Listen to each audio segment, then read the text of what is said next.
Voter suppression is a big ploy by the Republicans. It always has been. Conservatives have thought that by making access to the ballot box, they've thought about it, since Jim Crow laws and segregation, that access to the ballot box is always the most important thing for Democrats because it gets young voters there. It gets people who are poorer to the polls. Rolling Stone's Ari Berman has written an article about how the GOP is really conducting, and it's called "The GOP War on Voting." It's shocking what is going on right now. The Koch brothers, naturally the funders of the Tea Party, are very, very much involved in that.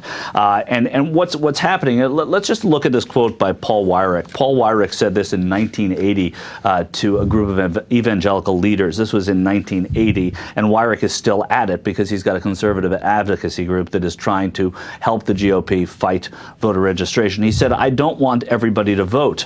A matter of fact, our leverage in the elections quite candidly goes up as the voting populace goes down." This is Paul Weyrich, said that in 1980. That's 31 years ago. It's still going on right now. The American Legislative Exchange Council, which is funded in part by the Koch brothers, is doing work in many states to try and get access to the ballot boxes, limited to Americans.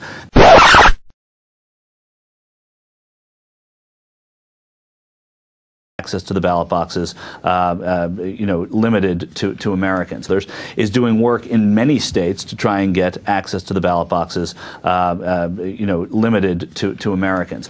This is something that's going to really impact this election. It's an election where there is very little, as we can see here now, margin for error.